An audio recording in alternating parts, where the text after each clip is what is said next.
오늘 우리에게 주신 하나님 말씀은 에베소서 2장 1절에서 3절까지의 말씀입니다. 에베소서 2장 1절에서 3절까지의 말씀.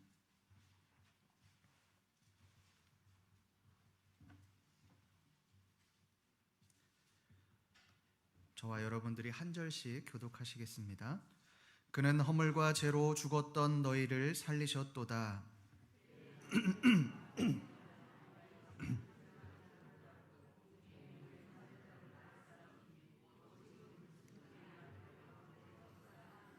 함께 읽습니다. 전에는 우리도 다 그 가운데서 우리 육체의 욕심을 따라 지내며 육체와 마음에 원하는 것을 하여 다른 이들과 같이 본질상 진노의 자녀이었더니. 아멘. 여러분께 한 가지 물어보겠습니다. 여러분은 죄가 무엇이라고 생각하십니까? 우리가 가지고 있는 이 죄에 대한 인식은 행위에 따른 그런 기준일 때가 많습니다. 그 행위에 따른 기준으로 흉악한 죄를 저지르면 죄인이다라고 생각을 하고, 또 그렇지 않으면 죄가 아니다라는 인식을 가지고 있습니다. 빅토르 위고의 장편 소설 이 레미제라블이라고 하는 그 소설이 있습니다. 우리나라에도 한때 영화화되어서 엄청난 인기를 끌었던 소설입니다. 여기에 보면 이 장발장이라고 하는 사람이 나옵니다. 이 장발장은 7명의 부양해야 될 아이들이 있었지만 너무도 가난해서 음식을 먹일 수가 없었습니다.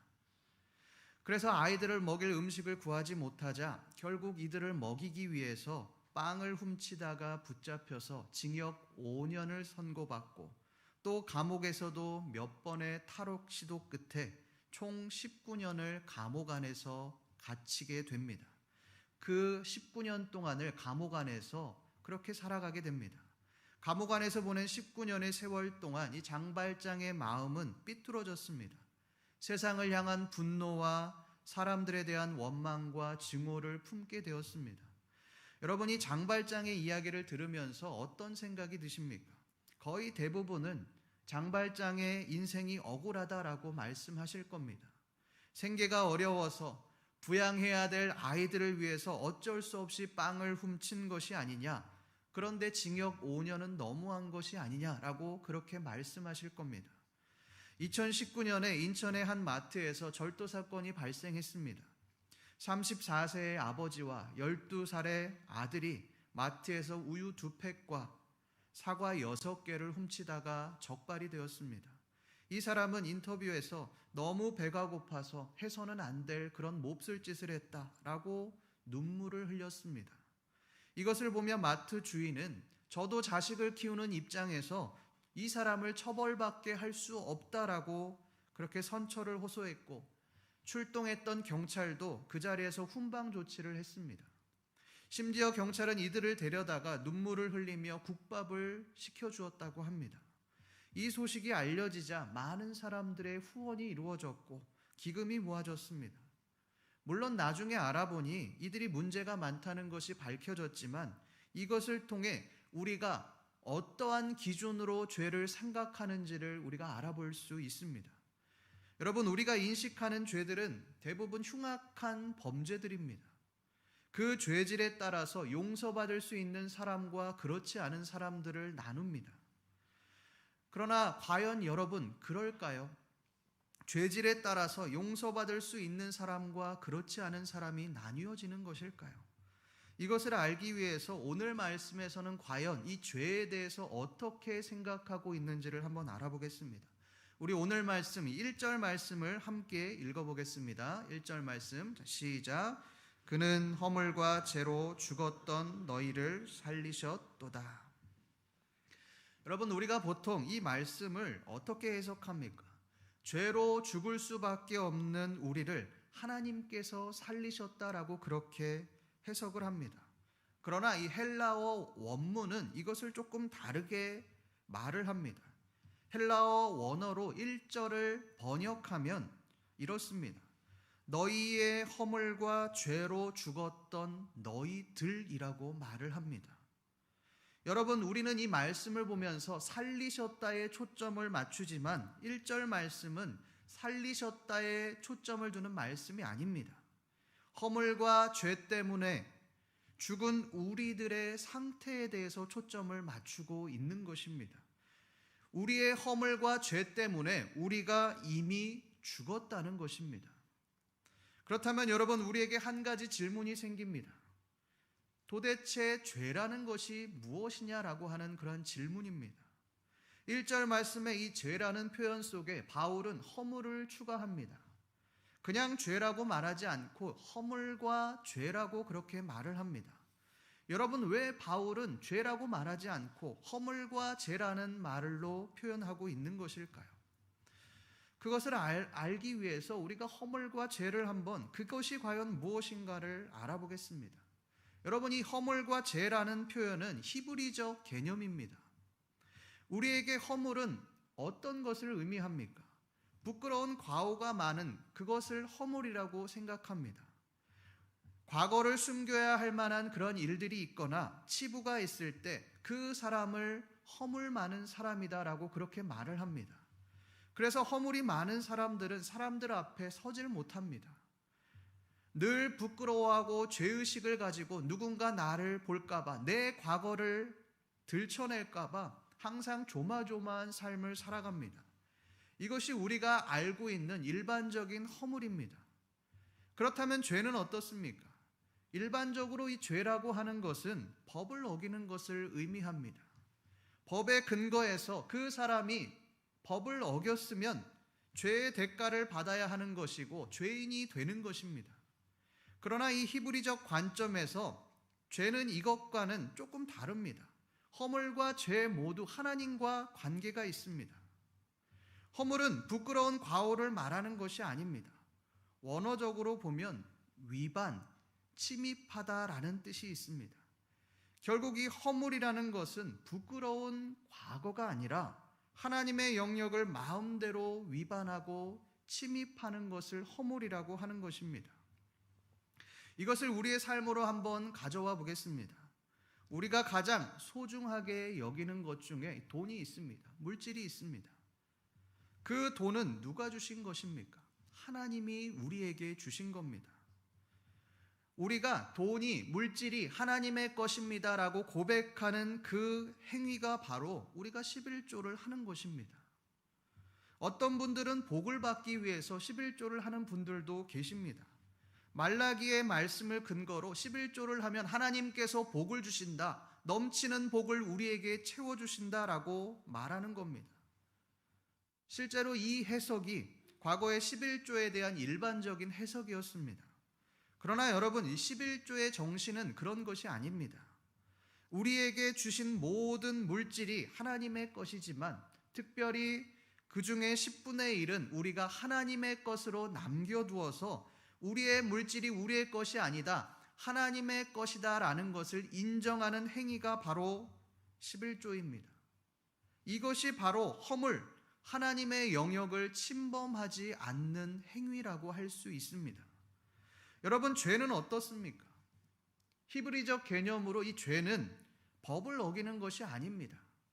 죄는 히브리어로 본래의 목표에 어긋나다라는 뜻입니다. 그렇다면 죄는 법을 어기고 위반하는 것이 아닙니다. 본래의 목적, 본래의 목표에 어긋나는 행위를 하는 것이 바로 죄입니다. 그 본래의 목적과 본래의 목표가 무엇입니까? 바로 하나님입니다. 히브리인들은 죄의 개념을 관역을 맞추지 못하고 빗나가는 행위가 죄다라고 그렇게 의미를 부여했습니다. 여러분, 전쟁에서 화살을 관역에 맞추지 못한다면 어떤 일이 벌어지겠습니까? 죽을 수밖에 없는 겁니다. 내가 저 사람을 맞추지 못하면, 적군을 맞추지 못하면 나는 그 자리에서 죽는 겁니다. 우리가 잘 아는 이 윌리엄 텔을 예로 들어보겠습니다. 게슬러에게 경례를 하지 않았다가 그 벌로 아들의 머리에 사과를 올려놓고 이 화살을 쏴야 되는 그 윌리엄 텔, 그것을 강요받은 윌리엄 텔, 만약에 그 윌리엄 텔이 쏜 화살이 조금이라도 빗나갔다면 어떻게 되었을까요? 자신이 가장 사랑하는 그 아들은 꼼짝없이 죽었을 겁니다. 여러분, 그런데 죄가 이렇다는 것입니다. 조금이라도 하나님의 뜻에 어긋나는 행동을 하는 것, 그것이 바로 죄입니다. 그 죄의 대가는 앞서 이야기했지만 죽음입니다. 바울이 말하는 허물과 죄는 바로 이런 뜻입니다. 우리가 죄를 지어서 부끄러운 과거를 가지고 있어서 허물과 죄로 죽은 것이 아닙니다. 우리가 흉악한 범죄를 저질러서 죽은 것이 아니란 말입니다. 우리가 하나님의 영역을 인정하지 않고 하나님의 뜻대로 살지 않았기 때문에 우리가 죽을 수밖에 없었다. 아니, 이미 죽었다라고 그렇게 말을 하는 것입니다. 성도 여러분이 오늘 말씀을 보면서 나는 죄가 없습니다, 나는 죽을 만한 죄를 저지르지 않았습니다 라고 말하는 분도 있을지 모르겠습니다. 그러나 여러분, 우리가 하나님의 뜻을 어기고 하나님의 것을 탐한다면 그것이 우리의 죄입니다. 우리는 삶 속에서 너무도 쉽게 하나님의 영역을 침범합니다. 내 삶을 내 뜻대로만 살아가려고 합니다. 거기에 하나님의 뜻은 존재하지 않습니다. 내가 하고 싶은 대로 인생을 즐기려고 합니다. 그러나 여러분, 바울은 이것에 대해서 그것이 너희의 허물이다, 너희의 죄가 바로 그것이다 라고 말씀하고 있습니다. 성도 여러분, 하나님의 것을 탐하셨습니까? 하나님의 뜻대로 행하지 않으셨습니까? 그렇다면 돌이키십시오. 하나님께로 돌아오십시오. 그 죄악이, 우리가 아무렇지도 않게 행하고 있는 그 죄악이 우리를 죽게 만드는 죄입니다. 우리의 허물과 죄를 하나님 앞에 내려놓고 하나님 앞에 돌이키시며 간구하시는 저와 여러분들 되시기를 간절히 소망합니다. 이제 바울이 말하는 이 허물과 죄의 개념을 우리가 알게 되었습니다. 이제 바울은 우리가 저질렀던 죄악의 근원들에 대해서 말을 하고 있습니다. 우리 다 같이 2절 말씀을 함께 읽어보겠습니다. 2절 말씀 시작. 그때 너희는 그 가운데서 행하여 이 세상 풍조를 따르고 공중의 권세 잡은 자를 따랐으니 곧 지금 불순종의 아들들 가운데서 역사하는 영이라. 여러분이 2절 말씀을 한번 자세히 보십시오. 공중 권세 잡은 자가 나옵니다. 불순종의 아들들이 나옵니다. 공중 권세 잡은 자는 도대체 누구이고 또 불순종의 아들들은 과연 누구일까요? 공중 권세 잡은 자는 우리가 잘 아는 대로 사탄입니다. 그런데 바울은 이 사탄을 표현할 때에 그냥 권세를 잡았다라고 말을 하지 않습니다. 공중 권세를 잡았다라고 그렇게 말을 합니다. 여러분, 우리는 공중하면 하늘을 떠올립니다. 이것을 가지고 이 사탄이 하늘의 권세를 잡은 자다라고 그렇게 말을 합니다. 그러나 여러분, 2절 말씀에서 이 공중을 영어 성경으로 보면 스카이라고 말을 하지 않습니다. 에어라고 말을 합니다. 바울은 왜 공중을 스카이, 하늘이라고 말하지 않고 에어, 공기라고 말을 하고 있는 것일까요? 공기를 한번 생각해 보십시오. 공기는 하늘에도 있고 땅에도 있습니다. 눈에 보이지 않지만 우리의 모든 삶의 영역 속에 존재하는 것이 바로 공기입니다. 우리는 좋든 싫든 공기를 마시며 살아갈 수밖에 없습니다. 인간은 이 공기에 대해서 절대적으로 영향을 받을 수밖에 없습니다. 그런데 사탄이 바로 이 공기와도 같다는 겁니다. 우리의 삶의 모든 영역을 지배하고 있다라는 것입니다. 우리가 사탄의 영향력 아래서 좋든 싫든 그렇게 살고 있다는 겁니다. 바울은 단순히 그 사탄에 대해서만 말하지 않습니다. 너희는 그 사탄을 따랐다라고 그렇게 말을 합니다. 여러분, 굉장히 충격적인 말입니다. 바울이 누구에게 편지를 하고 있습니까? 에베소 사람들, 믿지 않는 불신자들에게 하는 것이 아닙니다.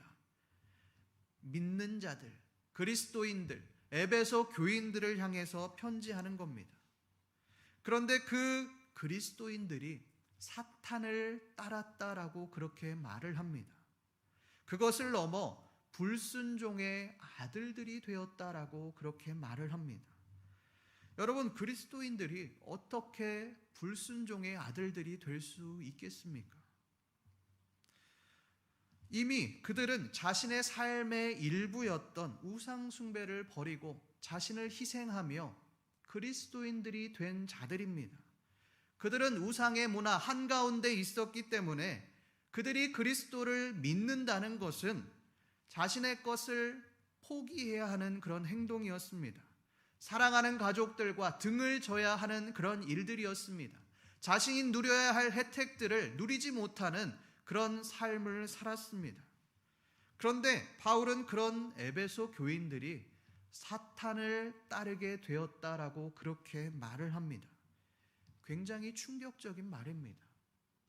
바울이 왜 이런 말을 하고 있을까요? 2절 말씀을 한번 자세히 보십시오. 사탄을 향하여서 불순종의 아들들 가운데 역사하는 영이라고 말을 합니다. 사탄을 육체라고 말을 하지 않습니다. 영이라고 말을 합니다. 여러분, 영은 눈에 보이지 않습니다. 그렇다면 눈에 보이지 않는 사탄이 어떻게 역사한다는 말입니까? 이 역사하는 말, 이 말을 원어적으로 보면 헬라어로 에너루 군토스라고 하는 말입니다. 뜻은 힘을 전달해서 작동하게 한다라는 뜻입니다.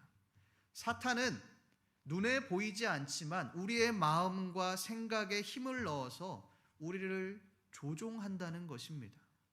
쉽게 말하면 사탄은 우리 마음에 악한 생각들을 집어넣어서 우리로 하여금 죄를 짓도록 만든다는 것입니다. 여러분, 우리가 죄를 짓는 과정을 보면 처음부터 큰 죄를 짓지 않습니다. 처음에는 작은 죄를 짓고 작은 죄로 시작을 하지만 그것이 한 번 지속되고 두 번 지속되고 여러 번 지속되면 죄의식이 더 이상 느껴지지 않습니다. 점점 더 대범해져서 그것을 넘어서 큰 죄들을 아무렇지도 않게 짓는 것들을 우리가 보게 됩니다. 사탄이 바로 이렇다는 것입니다. 처음에는 우리에게 악한 생각을 집어넣고 그것이 반복되어지다 보면 우리를 넘어뜨리게 만들고 결국 죄에 무뎌지게 또 무감각해지도록 만들어서 우리가 불순종의 아들들이 되도록 만든다는 것입니다. 제가 가끔 즐겨보는 이 유튜브 드라마 중에 이 진용진이라고 하는 사람이 만든 그런 드라마가 있습니다. 거기에 취향이라고 하는 드라마가 있는데 거기에 보면 서로 극과 극의 성격인 이 재경과 세라라고 하는 두 여학생이 나옵니다. 이 세라는 활발하고 거침이 없는 소위 인싸의 성격을 가지고 있는 사람입니다. 반면에 이 재경이는 소극적이고 착한 성격을 가지고 있습니다. 세라는 이 소극적인 성격인 재경이가 재미있어서 둘이 어울리고 은밀하게 둘만 놀기 시작합니다. 그런데 이 세라가 재경이에게 무슨 짓을 해도 재경이가 받아주니까 처음에는 한 대 때렸다가 또 여러 대 때렸다가 그것이 반복돼서 수많은 폭력과 언어 폭력들을 일삼는데도 아무런 죄책감이 들지 않는 겁니다. 처음에는 한 대 두 대 때리던 것이 아주 당연하게 지속되는 걸 보면서 죄가 바로 이런 것이 아닌가라는 생각을 하게 되었습니다. 성도 여러분, 사탄이 이런 식으로 우리를 넘어뜨린다는 겁니다. 처음에 조그마한 죄를 지으면 어떻습니까? 손이 벌벌 떨립니다. 사람들이 알면 어떡하나? 이것이 걸리면 어떡하나? 하나님이 보시면 어떡하나? 이렇게 조마조마했는데 몇 번 죄를 짓다 보니 이제는 무감각해지고 무뎌진 겁니다. 이것이 당연하게 되었습니다. 이렇게 가다가 결국 돌이킬 수 없는 그런 상황에까지 이르게 되는 것입니다. 이것이 바로 2절에서 말씀하는 그 사탄의 역사입니다. 너희는 그 가운데서 행했다. 사탄의 불순종의 아들들로 행했다라고 하는 것입니다. 그러나 여러분, 그때 너희는 그 가운데서 행하여 이 부분을 영어 성경은 이렇게 말을 하고 있습니다. 당신이 살았던 곳, 그것이 바로 여기다라고 말을 하는 것입니다. 여러분, 이 말이 무슨 뜻일까요? 우리 모두가 사탄을 쫓으며 살았다는 겁니다. 집처럼 그렇게 안주하며 이곳이 천국인 걸로 생각하고 그렇게 살았다는 것입니다. 과거 내가 살았던 곳이 바로 사탄의 소굴이자 집이었다라고 하는 것입니다. 여기에는 에베소 교인들이 포함됩니다. 또 믿는 자들이 모두 포함이 됩니다. 심지어는 바울까지도 여기에 포함이 되어집니다. 여러분, 왜 바울이 과거형으로 말을 하고 있는 것일까요? 그리스도를 믿기 전에 우리는 모두 사탄의 지배를 받으며 죄악 가운데 살았기 때문에 그렇습니다. 여러분, 예수 믿기 전에 이 바울은 어떠했습니까? 우리 사도행전 8장 1절에서 3절까지의 말씀을 보겠습니다. 사도행전 8장 1절에서 3절까지의 말씀입니다. 함께 읽습니다. 시작. 그날에 예루살렘에 있는 교회에 큰 박해가 있어 사도 외에는 다 유대와 사마리아 모든 땅으로 흩어지니라. 경건한 사람들이 스데반을 장사하고 위하여 크게 울더라. 사울이 교회를 잔멸할세 각 집에 들어가 남녀를 끌어다가 옥에 넘기니라. 여러분, 이 사도행전 8장 말씀은 스데반이 돌에 맞아 죽은 이후의 말씀입니다. 바울은 스데반이 돌에 맞아 비참하게 죽었는데 사람들이 그것을 보며 애곡하고 슬퍼하고 있는데 그것으로 만족하지 못하고 교회를 잔멸해 버립니다.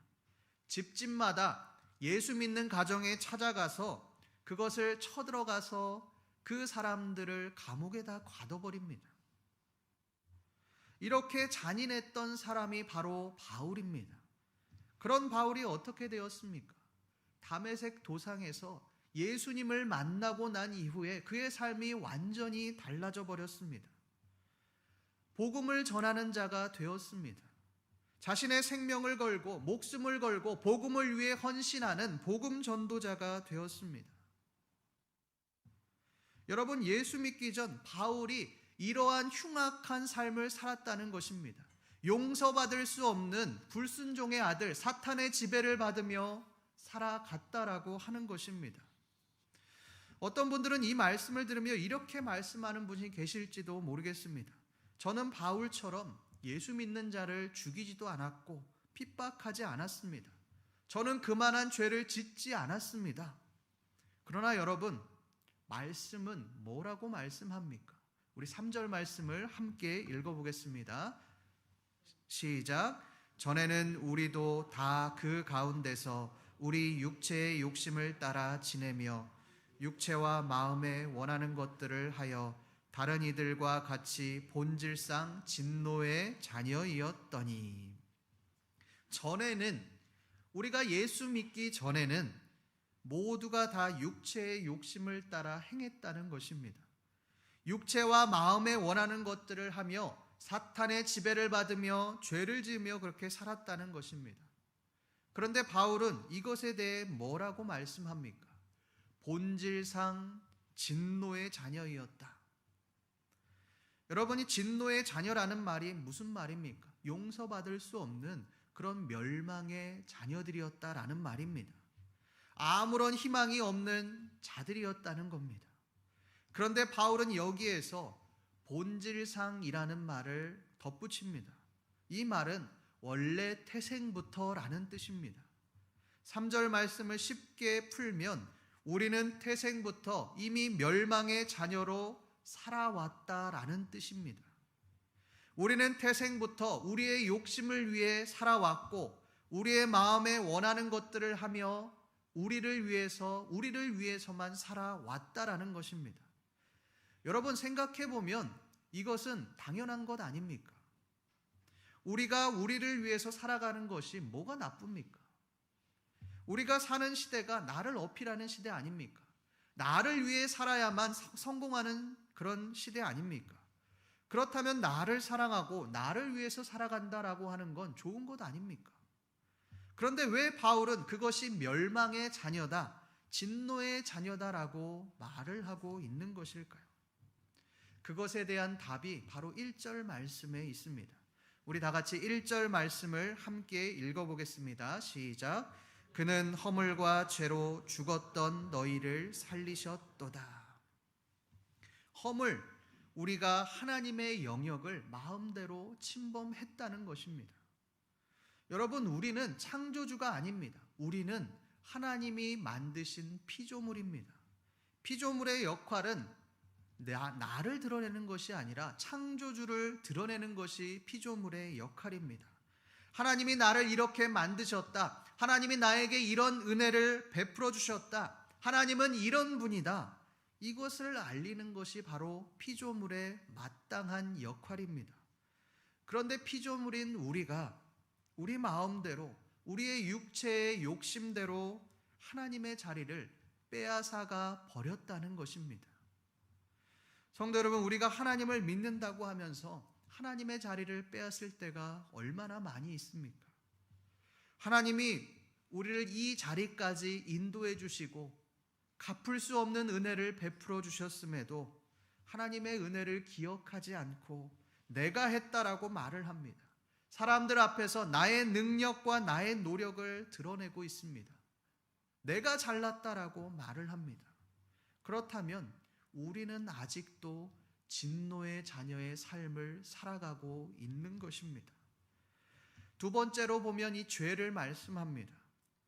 성도 여러분, 우리가 하나님을 바라보고 또 하나님께 소망을 두고 살아가야 하지만 하나님이 아니라 다른 곳에 소망을 두며 살아가고 있지는 않습니까?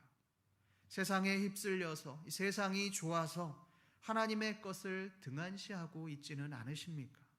하나님 앞에 예배하는 것이, 하나님을 높이는 것이, 하나님 앞에 영광 돌리는 것이 피조물의 당연한 의무임에도 우리는 하나님을 위해 살아가는 것이 아니라 우리의 육체의 만족을 위해서 살아갑니다.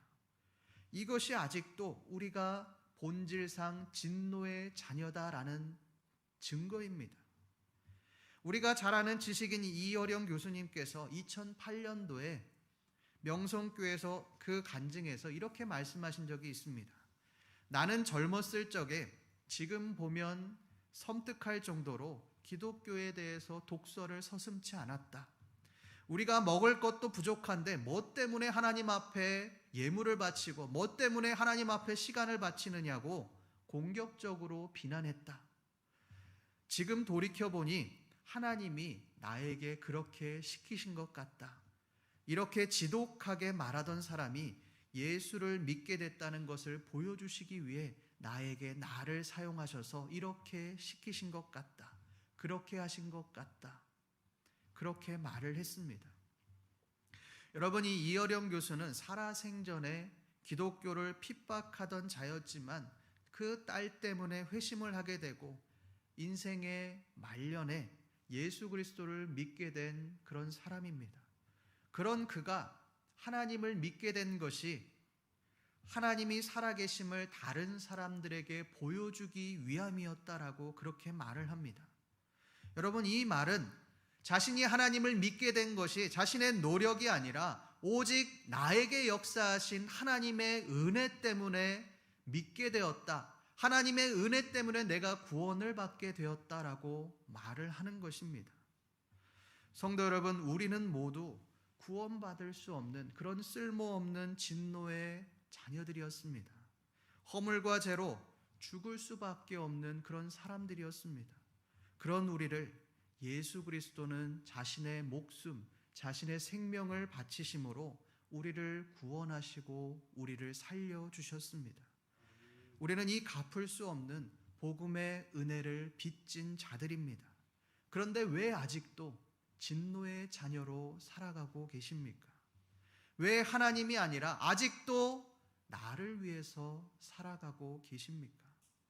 왜 하나님의 것이 아니라 세상에 소망을 두며 아직도 세상과 하나님의 양다리 걸치고 그렇게 살아가고 계십니까? 성도 여러분, 불순종의 아들들로 살아가지 마십시오. 진노의 자녀로 살아가지 마십시오. 하나님은 우리를 구원하셨습니다. 우리를 살리셨습니다. 오늘 말씀에서 이 바울의 고백처럼 우리의 허물과 죄를 용서하시고 우리를 구원해 주신 하나님을 붙들며 우리를 위해서 살아가는 것이 아니라 오직 하나님의 뜻대로 살아가시는 신림교회 모든 성도님들 되시기를 간절히 소망합니다. 기도하겠습니다.